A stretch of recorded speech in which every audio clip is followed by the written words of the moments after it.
Bismillahirrahmanirrahim. Assalamualaikum warahmatullahi wabarakatuh.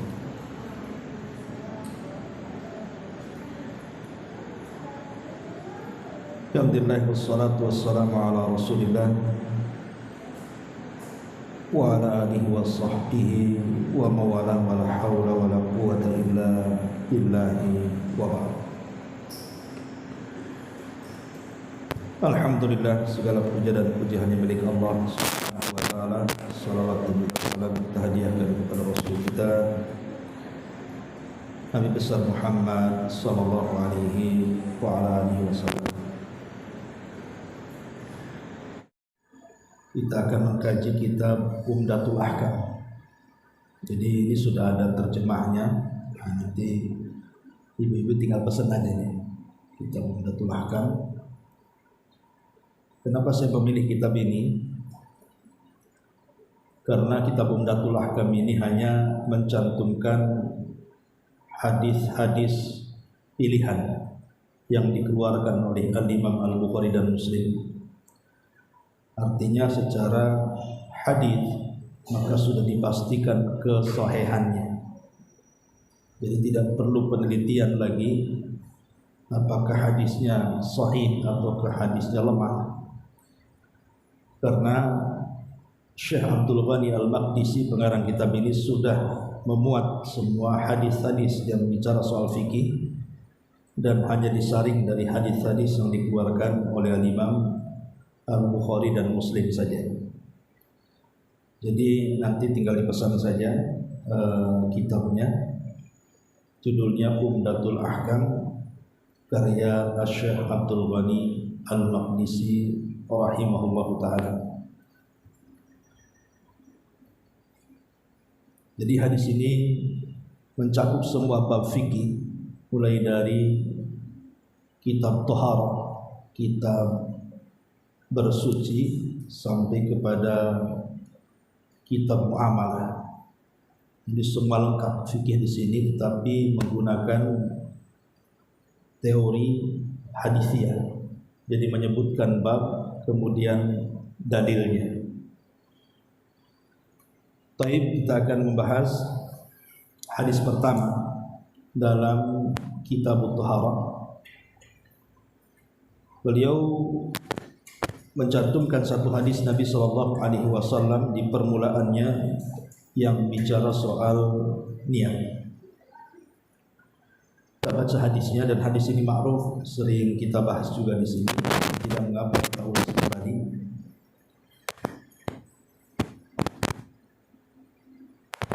An Umar bin Khattab radhiyallahu anhu qala Sami'tu Rasulullah sallallahu alaihi wasallam yaqul innamal a'malu binniyat wa fi riwayatin binniyat wa innamal likulli imri'in ma nawa faman kanat hijratuhu ila Allahi wa rasulihi fa hijratuhu ila Allahi wa rasulihi wa man kanat hijratuhu ila dunya yusibuha aw imra'atin yatazawwajuha fa hijratuhu ila ma hajara ilaihi. Dari Umar bin Khattab radhiyallahu anhu, beliau menuturkan bahwa dirinya mendengar Nabi sallallahu alaihi wasallam bersabda, sesungguhnya amal-amal perbuatan itu tergantung dengan niat-niatnya. Dalam riwayat dikatakan dengan niat. Setiap orang hanya akan mendapatkan apa yang diniatkan saja. Maka barang siapa yang berhijrah karena Allah dan Rasulnya, pahalanya adalah hijrah karena Allah dan Rasulnya. Barang siapa yang hijrahnya karena dunia yang hendak dikejarnya atau karena wanita yang hendak dinikahinya, maka pahalanya sesuai dengan niatnya saja. Baik, masyarul muslimat yang dimuliakan Allah Subhanahu wa taala. Hadis ini, hadis innamal a'malu binniyat ini hadis yang sangat masyhur, yang boleh dikata mendasari semua ibadah. Jadi hadis ini adalah hadis yang mendasari semua ibadah yang kita lakukan, baik sholat, puasa, zakat, haji, atau ibadah yang lain, sebut saja ibadah yang lain. Maka ibadah-ibadah itu tidak mungkin sah kecuali dengannya. Makanya Nabi SAW mengatakan innama itu kalau dalam ilmu bahasa itu termasuk adawatul hasr, menunjukkan pembatasan. Karena menggunakan innama, menggunakan adawatul hasri, bentuk pembatasan berarti niat itu membatasi amal. Kalau ada niat ada amal, tidak ada niat maka amal itu tidak dianggap. Gitu maksudnya. Ma'asyiral muslimat yang dimuliakan Allah Subhanahu wa taala. Adapun kedudukan hadis ini sendiri disebutkan oleh Al-Imam Al-Iraqi rahimahullahu taala. Hadzal hadis qa'idatun min qawaidil Islam. Hadis ini adalah satu kaidah dari kaidah-kaidah Islam. Hatta kila, sampai dikatakan innahu sulusul ilm, bahwa hadis ini sepertiga daripada ilmu. Bahkan Imam Ahmad mengatakan sulusul Islam. Hadis ini sepertiga daripada Islam. Kemudian juga dikatakan oleh Imam Ahmad ibn Hanbal rahimahullahu taala, usulul Islam ala thalathati ahadis. Jadi tegaknya Islam itu dibangun dari 3 hadis. Kemudian Imam Ahmad menyebutkan, pertama, innamal a'malu binniyat. Amal itu ditentukan dengan niat. Hadis daripada Umar bin Khattab. Kemudian yang kedua, hadis Aisyah Ummul Mukminin radhiyallahu anha, man ahdatsa fi amrina hadza ma laisa minhu fahuwa radd. Barang siapa yang mengada-adakan dalam urusan kami yang bukan dari kami, maka semuanya tertolak. Dan ini pernah kita bahas ketika membahas kitab Arba'in Nawawi. Kemudian yang ketiga, hadis Nu'man bin Bashir, al-halalu bayyin wal haramu bayyin. Yang halal itu jelas, yang haram itu jelas. Jadi Islam itu berdiri di 3 hadis ini. Kenapa coba? Pertama, bahwa diterima sebuah amal itu harus karena satu, keikhlasan. Dan letak ikhlas itu di mana? Di hati. Itulah yang kemudian mengacu kepada hadis yang kita sedang bahas. Yang kedua, amalan itu tidak akan diterima walaupun dia sudah ikhlas, kecuali dia harus mencontoh Nabi. Itulah yang diisyaratkan kepada hadis yang kedua, hadis Aisyah Ummul Mukminin radhiyallahu anha. Kemudian yang ketiga, setelah kita ikhlas, kemudian kita berusaha untuk mencontoh Nabi SAW, maka kita harus memahami amalan itu sendiri. Karena amalan itu ada yang sifatnya boleh dilakukan dan ada yang tidak boleh dilakukan. Ada yang boleh kita kerjakan, ada yang tidak boleh kita kerjakan. Itulah yang disebut dengan ini halal, ini haram. Ini boleh, ini tidak. Ini taat, ini maksiat. Lah itulah yang diisyaratkan kepada hadis Nu'man ibn Bashir radhiyallahu anhu. Baik, ma'asyiral muslimat yang dimuliakan Allah Subhanahu wa taala. Hadis ini hadis yang sangat penting dibahas. Makanya kalau ibu baca kitab Sahih Bukhari, dan sepakat kitab Sahih Bukhari itu kitab hadis tersahih setelah Al-Qur'anul Karim. Dalam jilid yang pertama, pada nomor urut hadis yang pertama, dalam bab kaifa bad'il wahyi, bagaimana pertama wahyu Allah itu turun, Imam Bukhari tidak mencantumkan langsung tentang kisah bagaimana wahyu turun kepada Nabi. Tapi justru hadis yang pertama diletakkan dalam Sahih Bukhari itu hadis ini, hadis innamal a'malu binniyat. Sehingga Al-Hafidh Ibnu Rajab Al-Hambali dan para ulama yang lainnya, mereka mengatakan seolah-olah Imam Bukhari dengan mencantumkan hadis ini di permulaan babnya dalam kitab sahihnya, beliau ingin mengatakan bahwa semua yang beliau tulis dari awal sampai akhir dalam Sahih Bukhari itu diniatkan karena Allah Subhanahu wa taala.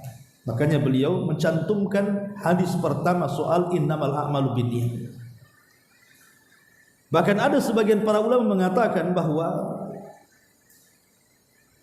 saya berkehendak untuk meletakkan hadis ini kalau bisa bukan hanya di permulaan kitab, tetapi di setiap bab, supaya mengingatkan kita kepada keikhlasan kepada Allah Subhanahu wa taala dan menjauh daripada riya.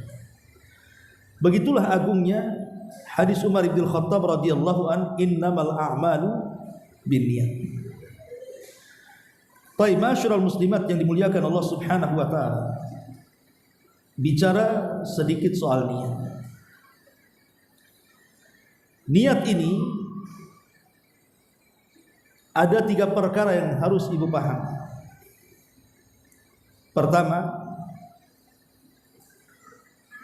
man qasada bi amalihi wajhallahi azza wajal duna ghairihi kana amaluhu bimasyiatillahi maqbulah. Barang siapa yang dalam hatinya dia berniat saat mengamalkan sebuah amalan, betul-betul amalan itu karena Allah Subhanahu wa taala, bukan karena yang lainnya, maka dengan izin Allah Subhanahu wa taala amalan itu dipastikan akan diterima.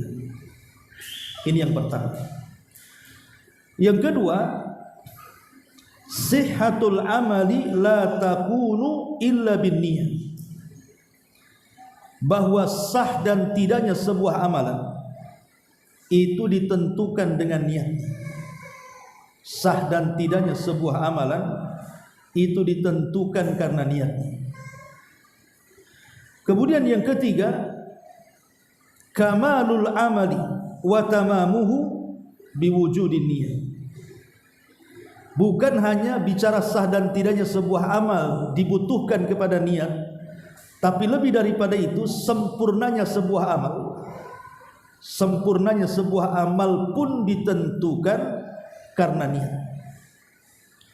Dan yang keempat, bahwa nailul ajri indallah itu pun biwujudin niyah, dapat pahala atau tidak di sisi Allah ketika kita beramal itu ditentukan karena niat kita yang baik kepada Allah Subhanahu wa taala. Berarti di sini ada 4 poin. Ya. Pertama, bahwa diterima dan tidaknya sebuah amal itu juga ditentukan niat. Yang kedua, sah dan tidaknya sebuah amal itu ditentukan karena niat. Yang ketiga, sempurnanya sebuah amal itu ditentukan karena niat. Yang keempat, berpahala dan tidaknya sebuah amal itu ditentukan karena niat. Jadi niat ini menentukan segalanya. Makanya kenapa kemudian pengarang mendasari kitabnya dengan mencantumkan hadis Umar bin Khattab radhiyallahu anhu. Masyarul muslimat yang dimuliakan Allah Subhanahu wa taala, kita bentangkan sedikit, walaupun mungkin pembicaraannya nanti agak jauh dari fikih, tidak masalah ya, karena kita belum masuk pada bab taharah, kita masuk pada bab niat. Niat ini, Bu, faedahnya banyak sekali. Terkadang ada perkara-perkara kecil itu menjadi besar karena niat. Jadi ada perkara-perkara kecil menjadi besar karena niat. Begitu juga sebaliknya. Ada perkara-perkara besar menjadi kecil karena niat. Jadi niat itu mengecilkan yang besar dan membesarkan yang kecil. Apa maksudnya? Saya contohkan. Bagaimana niat ini mengecilkan yang besar dan membesarkan yang kecil. Di zaman Nabi SAW ada seorang sahabat Nabi SAW ketika berjalan di sebuah jalan. Kemudian dia melihat pohon yang rantingnya itu mengganggu manusia ke jalan raya. Umpamanya ada pohon di pinggir jalan tapi rantingnya itu sampai ke jalan sehingga mengganggu manusia. Jadi oleh sahabat ini akhirnya dipotonglah ranting itu. Dipotong ranting itu sehingga manusia yang tadinya terganggu di jalan raya akhirnya menjadi aman karena sudah tidak ada ranting yang menghalangi. Lah karena keikhlasan laki-laki ini, Nabi SAW mengatakan bahwa laki-laki itu kalau meninggal maka dia dipastikan masuk surga.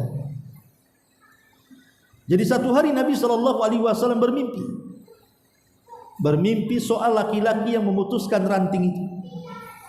Apa kata Nabi SAW? Inni ra'aituhu yataqallabu fil jannah. Sungguh aku melihat laki-laki yang memotong ranting ini bolak-balik masuk surga. Ada yang mengatakan bahwa dia memiliki tingkatan yang banyak di surga, kadang di sini, kadang di sana, loncat-loncat. Kemudian sahabat bertanya, apa alasannya wahai Rasul? Alasannya karena dia memutus ranting yang menghalangi manusia dari jalan. Karena keikhlasannya Allah balas seperti itu. Lihat, memutus ranting karena dijadikan ataupun terjadinya sebab penghalang manusia di jalan, itu kan perkara mudah ya? Perkara mudah kan? Ambil pisau, tebang, sudah selesai. Tidak membutuhkan waktu lama. Tapi lihat karena keikhlasannya kepada Allah Subhanahu wa taala, dia sudah menghilangkan apa yang menjadi gangguan bagi manusia, maka sebagai balasannya Allah Subhanahu wa taala masukkan ke dalam surga dan Allah beri banyak tingkatan-tingkatan bagi dia di surga. Jadi ada amalan-amalan kecil kalau kita niatnya karena Allah jadi besar tuh. Umpamanya ibu dari rumah ke sini, lihat mungkin ada paku, ada beling, ada batu. Wah, ini masalah nih. Kalau orang kena bisa jatuh. Maka kemudian dengan keikhlasan ibu ambillah paku, beling, duri, batu dan yang semacamnya itu, kemudian disisihkan supaya manusia jangan sampai jatuh dan manusia aman ketika berjalan di situ. Maka kalau keikhlasan kita ketika membuang batu dan yang semacamnya dari duri-duri di jalan itu karena Allah Subhanahu wa taala, maka ibu nasibnya seperti laki-laki ini yang dilihat Rasul bolak-balik masuk surga tadi. Jadi itulah perkara-perkara kecil menjadi besar karena sebuah niat. Dan banyak contohnya. Makanya dahulu ada seorang ulama namanya Rabi ibn Haytham. Rabi ibn Haytham rahimahullahu ta'ala. Rabi ibn Haytham ini dikenalkan orang yang tidak pernah meninggalkan sholat jamaah selama 40 tahun. Jadi sebelum imam takbiratul ihram dia sudah di belakang. Jadi Rabi ibn Haytham itu terkenal tidak pernah meninggalkan masjid. Lah dari rumah ke masjid ini, maka dia tidak pernah menyia-nyiakan. Pokoknya apapun yang menurut dia bisa menghalangi orang berjalan, diambilnya kemudian dibuang. Kemudian dia mengatakan, ya Rabb, kalau dalam membuang hal-hal yang bisa membahayakan manusia ini terdapat pahala, maka aku kirim pahala ini kepada orang tuaku yang sudah meninggal. Itulah Rabi ibn Haytham. Sampai berjalan saja bisa jadi ibadah. Sampai berjalan saja bisa jadi pahala yang bisa dikirim kepada orang tua yang sudah meninggal. Luar biasa. Ya, bukan masalah membuang durinya atau mematahkan ranting pohonnya, bukan itunya yang jadi ibadah itu. Yang jadi ibadah itu karena niatnya yang baik, supaya jangan sampai manusia terganggu dengan perkara itu. Itu yang jadi pahala di situ. Masyarul muslimat yang dimuliakan Allah Azza wa Jalla. Maka sebaliknya, kalau sampai kemudian kita mengganggu orang di jalan, maka tentu juga dosanya juga besar. Ya, jangan sampai kemudian ibu meletakkan sesuatu yang mengganggu orang di jalan. Karena orang yang menghilangkan gangguan manusia saja sebesar itu pahalanya. Berarti kebalikannya, maka boleh jadi itu bisa membahayakan dan bisa mengorbankan manusia. Betapa banyak orang-orang yang kemudian celaka di jalan, bukan hanya luka-luka, terenggut nyawanya. Naudzubillah. Ya.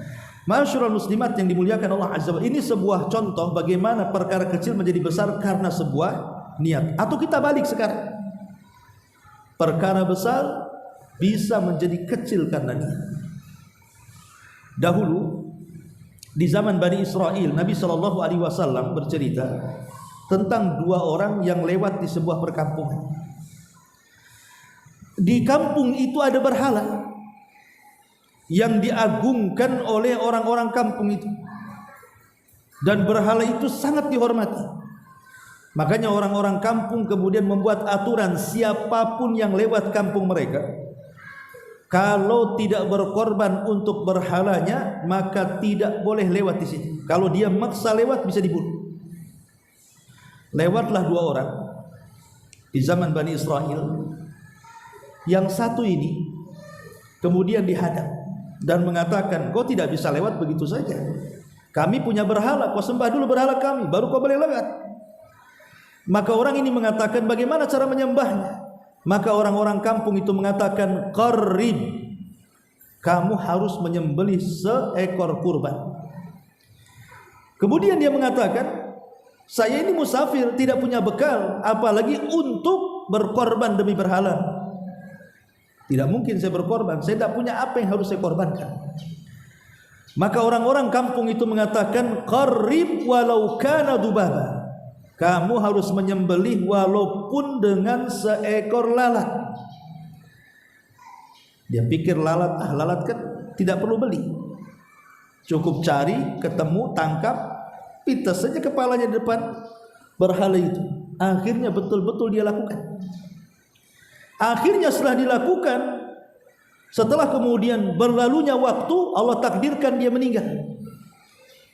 Karena dia tidak pernah bertobat dari menyembah berhala dan berkorban kepada berhala, akhirnya Allah masukkan dia ke neraka. Coba bayangkan, gara-gara seekor lalat masuk neraka. Lalat ini kan perkara ringan, hanya ditangkap kemudian dipotong aja kepalanya, itu kan perkara ringan, bukan perkara sulit. Ya. Berarti inilah kaidah yang disebut bagaimana Allah Subhanahu wa taala murka dengan kesyirikan. Bukan soal urusan lalatnya di sini, tapi urusan niat ketika memutuskan kepala lalat di depan berhala, ini kesyirikan. Ya. Kemudian contoh orang yang kedua, kawannya ini lewat di situ. Lah kawannya juga di stop, kamu jangan lewat begitu saja, kami punya berhala, engkau harus berkorban untuk berhala kami. Kata kawannya sama dengan jawaban yang pertama, saya ini seorang musafir, tidak punya bekal, macam mana akan berkurban, dia bilang. Akhirnya kemudian orang-orang itu mengatakan, qarrib walau kana dubaba, sembelihlah walaupun seekor lalat. Ketika dia mendengar bahwa disuruh menyembelih seekor lalat untuk berhala, dia tolak, tidak mau. Kalau menyembelih lalat kepada Allah saya mau, tapi kalau menyembelih lalat untuk berhala saya tak mau. Akhirnya dia tolak, tapi dia maksa lewat, akhirnya dibunuh. Dan Allah Subhanahu wa ta'ala takdirkan dia masuk ke dalam surga. Lihat, ada orang yang dimasukkan ke dalam surga gara-gara seekor lalat, ada orang yang dimasukkan ke dalam neraka gara-gara seekor lalat. Pada lalat ini sesuatu yang remeh, tapi karena untuk berhala menjadi besar. Dari sini para ulama mengatakan, bagaimana kalau seandainya dia berkorban lebih besar daripada seekor lalat? Umpamanya ayam lebih besar daripada ayam, kambing lebih besar dari kambing, sapi lebih besar dari sapi, unta umpamanya, maka dosanya jauh lebih besar dibandingkan seekor lalat. Kita lihat dalam kehidupan nyata, ada orang yang sudah berinfak di jalan Allah Subhanahu wa taala, nampaknya karena Allah, seperti menyembelihkan sebuah ibadah. Ya. Maka ada orang juga bersedekah karena Allah Subhanahu wa taala, dia sedekahkan semua hartanya di jalan Allah Subhanahu wa taala. Tapi niatnya bukan karena Allah. Walaupun zahirnya nampak besar, tapi menjadi kecil di sisi Allah Subhanahu wa taala. Bukan karena soal infaknya, tapi soal niatnya. Nanti pada hari kiamat Allah Subhanahu wa taala akan mendatangkan 3 manusia, dan merekalah orang-orang yang di awal-awal dihisab pada hari kiamat. Kita tahu bahwa hisab itu, orang yang pertama dihisablah umat Nabi. Walaupun umat Nabi itu datang belakangan, tapi nanti pada hari kiamat kita duluan yang dihisab sebelum umat-umat sebelum kita. Lah di antara umat Islam, umat Nabi itu yang pertama dihisab adalah 3 manusia. Itulah yang pertama kali disentuh api neraka sebelum yang lain. Didatangkan 3 orang, yang satu orang yang pakar Quran, yang satu orang yang pakar derma, dermawan orangnya. Kemudian yang satunya orang yang mati syahid. Kita ambil yang satu, yang dermawan tadi. Jadi orang yang dermawan ini dihadapkan kepada Allah Subhanahu wa taala, kemudian diperlihatkan bagaimana amalan dia sewaktu di dunia. Tidak ada sebuah tempat yang berhajat kepada sedekah kecuali sedekahkan ke situ. Ada masjid yang kurang dia bantu, ada fakir miskin yang kelaparan dia bantu, ada pesantren dia bantu. Pokoknya apapun yang perlu disumbang dia sumbangkan hartanya. Betul-betul dermawan orang. Didatangkan di hadapan Allah, kemudian diperlihatkan amalannya di dunia. Kalau Allah mengatakan, betul itu kamu, katanya. Maka dia mengatakan, iya itu saya ya Allah. Itulah saya yang sedang sedekah ke masjid, yang sedang sedekah ke anak yatim, yang sedang sedekah ke fakir miskin, yang sedang sedekah ke pesantren, yang sedang sedekah ke sana kemari. Itu saya ya Rabb. Dengan bangganya dia melihat amalan yang diperlihatkan Allah. Kemudian Allah bertanya, untuk apa kau bersedekah di situ? Maka dia mengatakan, tasaddaqtu fika ya Rabb. Aku bersedekah di situ karena. Maka Allah Subhanahu wa taala mengatakan, kadzabta, dusta engkau. Engkau bersedekah di situ itu bukan karenaku, tapi karena orang-orang yang kau sedekahi mengatakan dirimu seorang dermawan. Bukan karena aku, supaya manusia mengatakan kau ini dermawan orangnya, baik hati. Maka Allah Subhanahu wa taala mengatakan kepada para malaikat, angkat orang ini, masukkan ke neraka. Lihat, ini satu contoh. Ini kan dia melakukan amalan besar. Bagaimana tidak besar? Dia dengan susah payahnya mencari harta, mencari uang dengan keringatnya, sudah kaya, tiba-tiba hartanya disedekahkan semuanya. Tapi masalahnya bukan itu. Kalau dia niatnya karena Allah Subhanahu wa taala, dipastikan dia masuk surga. Tapi karena niatnya bukan karena Allah Subhanahu wa taala, makanya dia tidak dimasukkan ke dalam surga, tapi menjadi orang yang pertama dari 3 orang yang pertama disentuh api neraka. Kenapa? Karena niatnya tidak baik, bukan karena Allah, kan? Itulah arti daripada perkara besar menjadi kecil karena niat akhirnya, kan?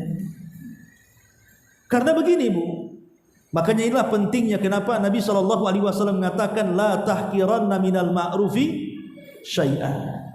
Jangan remehkan sekecil apapun kebaikan. Jangan remehkan sekecil apapun kebaikan. Boleh jadi yang kecil itu pula yang membukakan pintu-pintu sorga untuk kita. Boleh jadi yang kita anggap besar, kita tertipu dengan itu. Rupanya yang besar ini dianggap kecil di mata Allah karena dilakukan bukan karena keikhlasan. Ya. Contoh umpamanya kisah yang dulu pernah saya ceritakan kepada ibu-ibu tentang kisah istri daripada Harun Ar-Rasyid. Ya. Jadi istri daripada Harun ar-Rasyid ini satu hari melaksanakan haji bersama suami. Kemudian dia melihat di Mekah itu, karena di zaman itu kan Mekah tidak seperti sekarang, Bu ya. Kalau sekarang itu kan megah, mewah gitu ya. Dari Madinah ke Mekah saja sudah pakai MRT sekarang, pakai kereta, enggak lagi pakai bus, apalagi jalan kaki gitu. Dan sudah disingkat. Kalau dulu dari Mekah Madinah di zaman Nabi itu 8 hari 8 malam tuh. Jalan kaki naik unta tuh. Sekarang cuma 6 jam saja. Cepat gitu ya. Karena sudah ada teknologi. Mungkin boleh jadi ke depannya naik pesawat tuh. Ya, lebih cepat lagi kan? Artinya bahwa di zaman itu tidak seperti sekarang. Kemudian di zaman sekarang ini kalau kita haus, oleh kerajaan Saudi sudah dibuat keran-keran minum di mana-mana, sehingga kita tidak takut kehausan, tidak takut kelaparan. Tapi kan haji di zaman itu susah, nggak seperti haji di zaman sekarang. Bahkan ada orang yang haji itu sampai bertahun-tahun baru sampai di Mekah, karena harus melewati beberapa negara dan tidak punya biaya, sehingga setiap sampai di negara ini habis bekalnya bekerja dulu, kemudian sudah punya ongkos berjalan lagi ke negara lain, kemudian bekerja lagi sampai bertahun-tahun baru sampai di Mekah. Itu zaman dulu tuh. Zaman sekarang Masya Allah haji itu sudah jadi biasa. Makanya kualitas haknya itu tidak seperti haknya zaman dulu kan. Kalau dulu disebut hak awalnya haji si fulan itu orang lewat tadi lemes gitu ya. Kalau sekarang biasa aja, kok haji aku juga haji kan, karena dipermudah hajinya. Tapi bukan cerita itunya. Jadi istri Harun ar-Rasyid ini dia melihat banyak jemaah haji yang mati.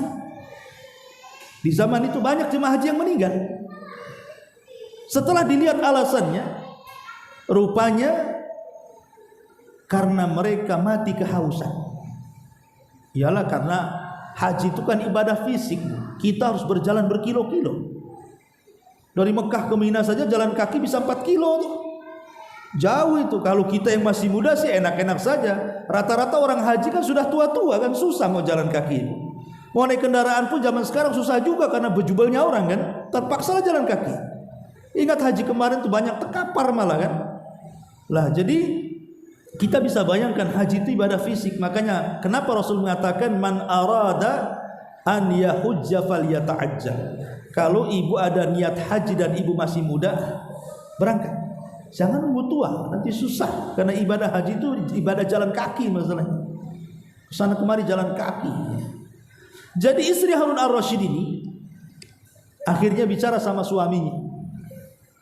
Mungkin bahasa kitanya, bang, kayaknya saya ingin membuat mata-mata air, menggali sumur untuk jemaah haji, dan saya akan sedekahkan semua harta yang saya miliki. Akhirnya Harun ar-Rasyid mengizinkan. Maka istrinya mengeluarkan semua hartanya. Bayangkan, mungkin kalau di zaman sekarang ini miliaran. Tapi dia merasa ini amalan besar. Ini momennya pas memberi makan jemaah haji kan berpahala. Dia keluarkan hartanya, dia buat mata-mata air. Lah mata-mata air itu sampai sekarang ada. Bekas-bekasnya itu ada. Jadi kalau seandainya ibu tanya kepada orang Arab tentang Ainuz Zubaidah, mata airnya Zubaidah. Zubaidah itu nama istri daripada Harun ar-Rasyid, ya, yang bersedekah tadi. Pasti orang Arab akan tunjukkan ini. Jadi situsnya masih ada. Padahal itu sudah dari zaman Harun ar-Rasyid ke zaman kita kan melewati berapa tahun kan gitu ya. Tapi masih ada. Kalau kita sebut Ainuz Zubaidah, mata airnya Zubaidah, orang Arab kasih tahu tuh. Dan subhanallah, karena kebaikannya Zubaidah ini, istri Harun ar-Rasyid ini, akhirnya jemaah haji sudah tidak lagi kehausan. Karena dibuatkan mata-mata air yang banyak yang terbentang dari Mina sampai ke Arafah. Di zaman itu. Terakhir dalam kisah ini, jadi Zubaidah sebelum meninggal, dalam mimpinya dia bermimpi, dalam mimpinya dipanggil Allah Subhanahu wa taala. Kemudian setelah itu, setelah dipanggil oleh Allah Azza wa Jalla, dia pun senyum tertawa seolah-olah dia bahagia. Kemudian dikatakan kepada Zubaidah ini, ya Zubaidah, ma fa'alallahu biki, Apa yang Allah buat kepadamu? Setelah dipanggil itu, apa yang Allah buat kepadamu? Maka Zubaidah mengatakan, ghafara li rabbi, Allah sudah mengampuni semua dosa-dosaku. Maka dikatakan kepada Zubaidah, abi ainin amilti haya Zubaidah, apakah gara-gara engkau banyak membuat mata air, menggali-gali sumur, sehingga yang dulu jemaah haji kehausan dan banyak meninggal sekarang sudah tidak kehausan dan terselamatkan? Kata Zubaidah, al-ainu wa mal-ain. Bukan soal urusan mata air, nggak ada urusan dengan itu katanya. Kemudian dikatakan, lalu apa yang menjadikan Allah ampuni dosa-dosamu? Kata Zubaidah, ghafara li rabbi bi rak'ataini fi jawfin minal laili uhafidhu alaiha. Kata Allah mengampuni dosa-dosaku karena aku menjaga 2 rakaat di malam hari yang aku jaga sampai aku meninggal. Lihat bagaimana ya. Jadi disangkanya Zubaidah itu diampuni dosa-dosanya karena ada amalan besar, membangun mata air sehingga bertahun-tahun ribuan jemaah haji terselamatkan jiwanya. Ternyata bukan itu. Ternyata amalan lain pula yang kemudian menjadikan Zubaidah itu diampuni dosanya. Bukan amalan besar, tapi amalan kecil yang semua orang bisa melakukannya. Ibu juga bisa melakukannya kalau hanya 2 rakaat di malam hari. Tapi kalau berinfak miliaran, ibu nggak bisa kecuali orang kaya. Tapi bagaimana? Terkadang Allah Subhanahu wa taala membuat pintu surga itu bukan dari perkara besar, tapi dari perkara kecil. Makanya kenapa kemudian Rasul mengatakan jangan remehkan sekecil apapun kebaikan, walaupun hanya melempar senyum kepada saudaramu. Kan lanjutan hadisnya seperti itu. Karena begini, Nabi SAW mengatakan dunia ini dihuni oleh 4 manusia. Ad-dunya li arba'ati nafarin, kata Rasul. Dunia ini dihuni oleh 4 manusia. Yang pertama kata Nabi SAW, rajulun atahullahu malan wa ilman. Ada seorang laki-laki dianugerahi harta dan juga kekayaan. Ada seorang laki-laki dianugerahi oleh Allah Subhanahu wa taala harta dan kekayaan. Kemudian kata Nabi SAW, dengan harta dan pengetahuan, dengan pengetahuannya maka dia gunakan hartanya sesuai dengan kehendak Allah. Dia seorang alim dan juga seorang kaya. Dengan kealimannya dia sedekahkan hartanya. Maka kata Nabi SAW, orang ini a'la manazil indallah, paling tinggi tempatnya di sisi Allah. Karena dia punya harta, punya ilmu. Dengan ilmunya betul-betul dia paham kemana harta itu harus dibelanjakan. Maka orang ini setinggi-tingginya tingkatan di sisi Allah. Kemudian yang kedua, ada rajulun itu atahullahu ilman walam yu'tihi malan. Ada orang yang kedua itu, dia tidak diberikan harta, hanya diberikan pengetahuan. Ilmu punya, tapi harta tak ada. Tapi dengan ilmunya dia berangan-angan, ya Allah, kalau saya diberikan harta seperti orang yang pertama, aku pun akan melakukan hal yang sama. Maka dia akan gunakan hartanya di jalan Allah karena pengetahuan. Maka apa kata Rasul? Orang yang kedua dan yang pertama pahalanya sama. Orang yang kedua dan yang pertama pahalanya sama. Jadi kalau seandainya orang yang pertama itu dia punya uang, kemudian dia haji dengan uangnya, tiap tahun dia haji, dan sekali saja tiap tahun dia haji. Kemudian ada orang yang punya ilmu tapi tidak punya harta. Dia memandang kawannya yang berilmu dan berharta itu, dia mengatakan, ya Allah, kalau aku seperti dia, aku pun sama akan buat haji juga kayak dia. Maka dia dapat pahala haji sama dengan dia yang pertama yang bolak-balik ke Mekah untuk haji. Ringan gak tuh? Ringan, hanya niat dalam hati saja kan. Bapaknya ibu punya tetangga nih, orangnya ahli sedekah. Kemudian ibu mengatakan, ya Allah, kalau engkau berikan kekayaan seperti dia, aku pun sama kayak dia. Maka ibu dapat pahala seperti tetangganya. Tapi saya nggak yakin kayak gitu. Kalau betul-betul dikayakan, mana ada ibu bersedekah? Berubah nggak kayak tetangganya kan itu ya. Karena kadang-kadang itu kita ini berubah niatnya. Kenapa kemudian kita disuruh berdoa kepada Allah, ya muqallibal qulub tsabbit qalbi. Waidat yang membolak-balikan hati, tetapkan hatiku kan itu di atas ketaatan kepada-Mu. Lah orang yang ketiga kata Nabi SAW, rajulun atahu Allahu malan wa lam yu'ti ilma. Ada orang yang diberikan harta banyak tapi tak punya ilmu. Ini bahaya. Kalau dia kaya tidak punya ilmu agama, bahaya. Karena tidak ada yang mengkontrol dia. Akhirnya dia belanjakan harta itu sesuka dia. Dia mabuk, dia zina, dia zalim, pokoknya sesuka dia. Karena tidak punya ilmu masalahnya. Maka dia seburuk-buruk manusia kata Rasul. Kenapa? Karena Allah berikan fasilitas untuk bersyukur, malah kufur dia. Ya, karena tidak punya pengetahuan. Ya. Kemudian kata Nabi yang keempat, rajulun lam yu'tihillahu malan wa ilma. Ada orang yang tidak diberikan harta, ilmu pun tak punya. Ini paling bangkrut. Tapi kalau bercita-cita orang ini pengen seperti yang ketiga, aku pun kalau harta banyak mau zina juga lah, mau mabok juga, mau judi juga, mau zalim juga, maka dosa orang yang keempat sama dengan dosa orang yang ketiga. Sama saja. Lihat bagaimana niat yang baik itu dan niat yang jahat itu dosanya sama dengan yang melakukannya. Makanya niat ini bisa memasukkan kita ke sorga, bisa memasukkan kita ke neraka. Hanya niat saja, nggak ngapa-ngapain tuh. Lah makanya penting orang niat. Di zaman Nabi ada seorang yang bernama Waraqah ibn Naufal. Ibu pasti ingat nama Waraqah ibn Naufal ini kalau cerita sejarah Nabi. Ada orang namanya Waraqah ibn Naufal.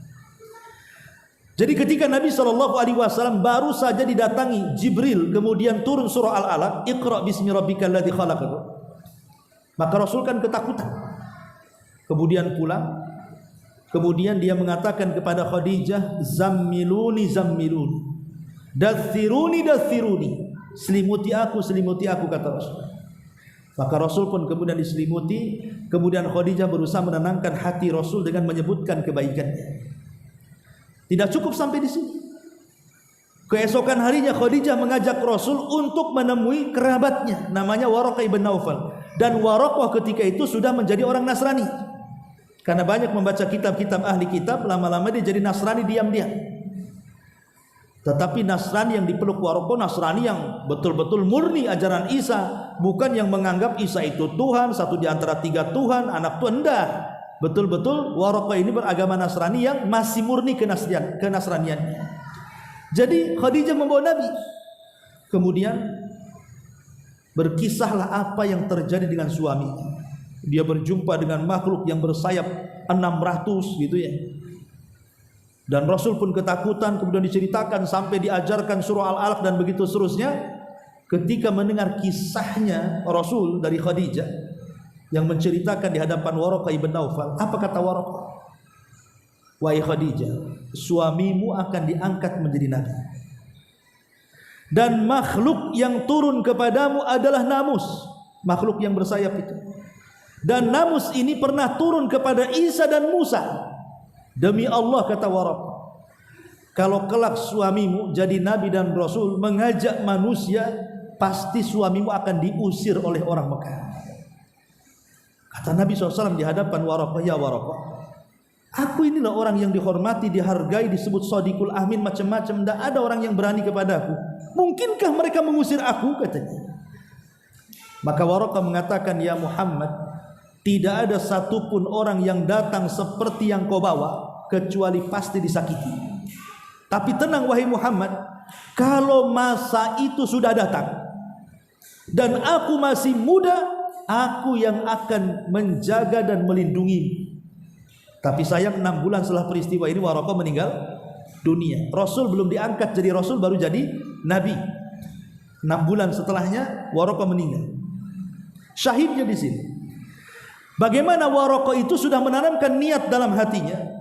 Kalau waktu itu sudah sampai kepadamu, ini kan niat namanya. Dia kan sudah niat tuh. Kalau waktu ini sudah sampai kepadamu, di mana orang-orang itu mengusirmu wahai Muhammad, aku yang akan pertama menjagamu. Waraqah sudah ada niat, tapi sayang belum saja niatnya itu terpenuhi dia meninggal dunia. Dari sini kata para ulama, Waraqah dinyatakan beriman kepada Nabi SAW walaupun hanya sebatas kenabian, tapi dia sudah menjadi orang yang beriman. Dan menjadi perselisihan para ulama, apakah Abu Bakar yang pertama kali beriman dari orang dewasa ataukah Waraqah? Ada yang mengatakan Abu Bakar itu yang pertama ketika Rasul diangkat menjadi Rasul, tapi Waraqah orang yang pertama ketika Rasul diangkat jadi Nabi. Ya.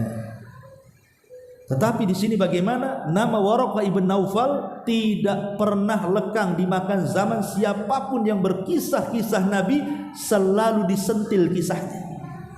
Ya. Namanya harum, namanya melambung dan didoakan manusia.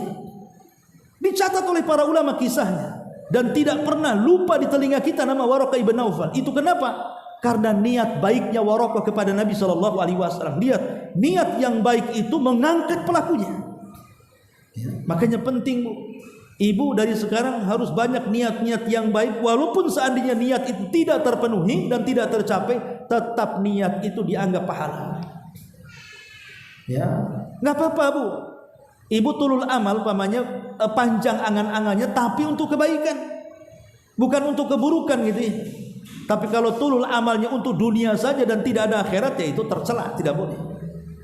Dan masalah Ibu berikan nantilah kalau saya ada uang, saya akan membantu saudara saya. Kalau saya ada uang, saya ingin menginfakkan ke panti asuhan, merawat fakir miskin, merawat anak yatim, bla bla bla bla. Terserahlah niat apa saja ya.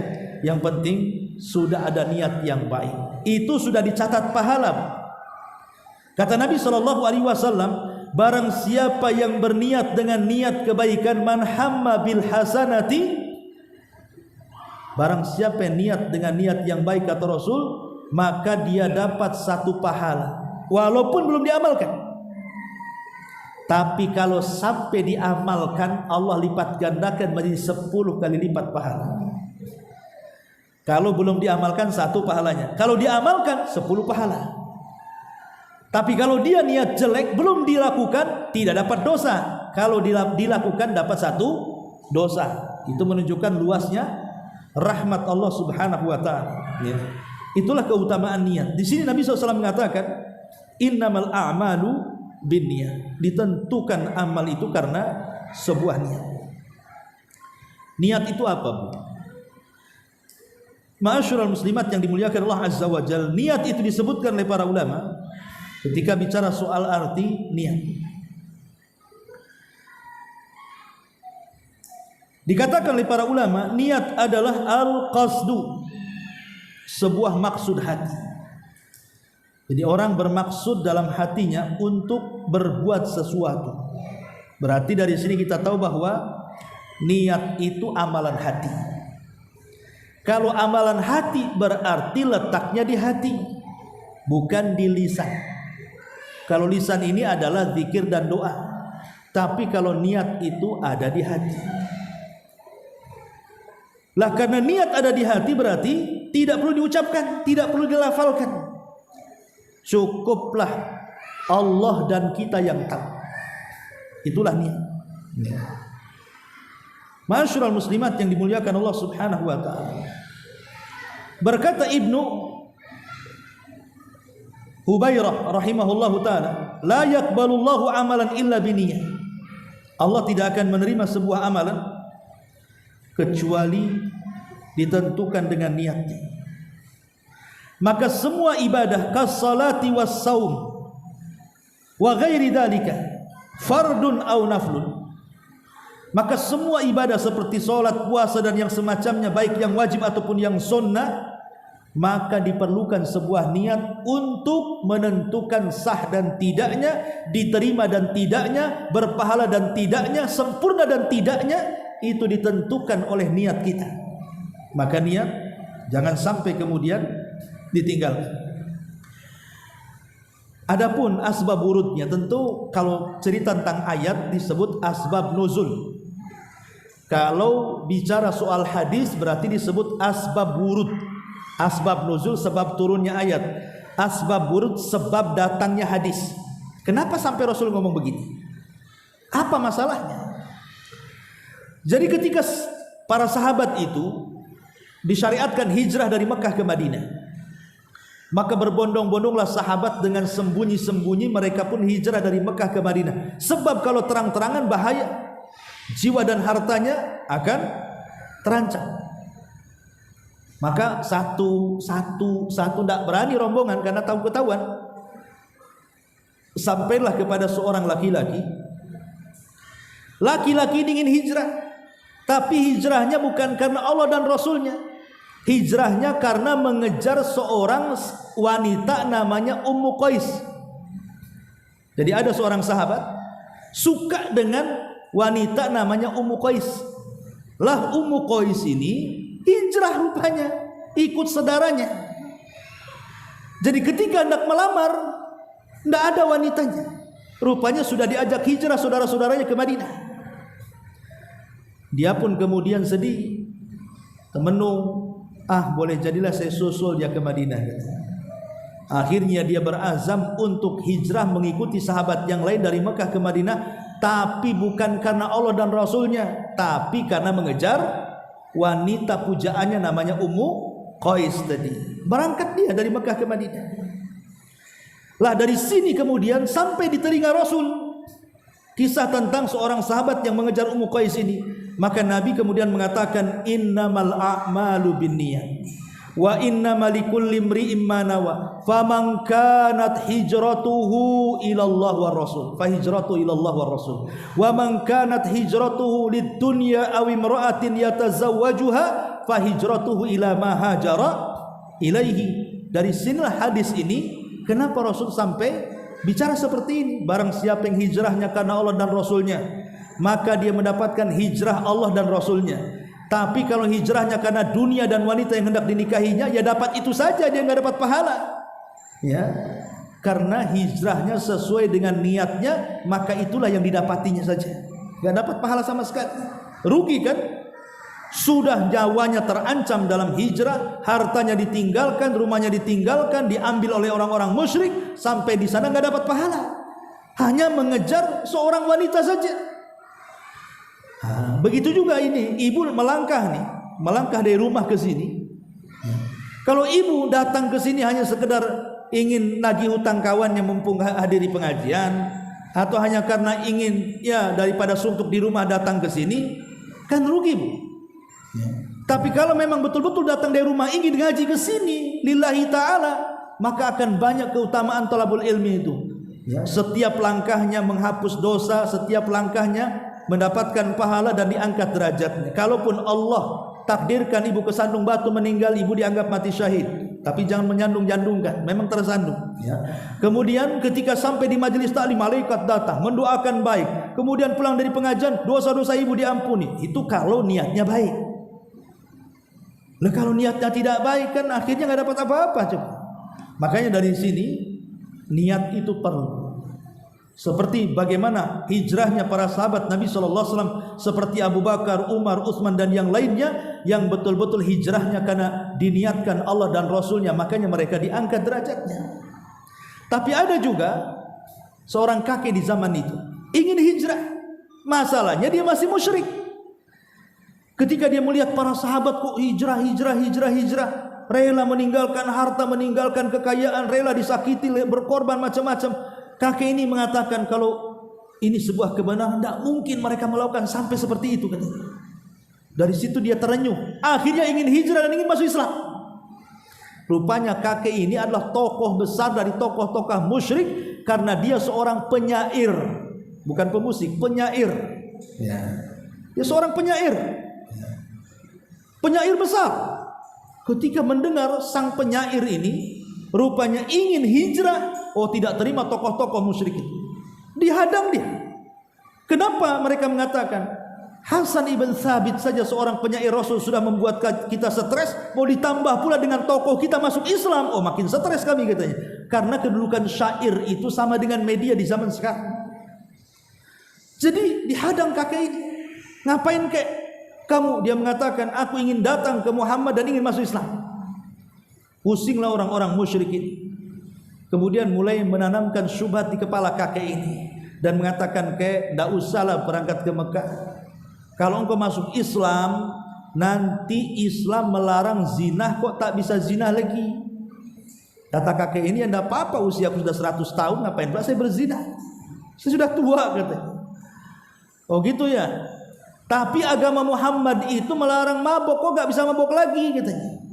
Dia mengatakan aku sudah lama gak mabok katanya. Biarkan saja. Kemudian sudah pusing para pembesar Quraisy ini mulai menawarkan kekayaan. Disilah tumbang akidahnya sang kakek ini. Oke, udahlah ndak usah datang ke Madinah. Gimana kalau seandainya sebagai gantinya kami sediakan 100 ekor unta.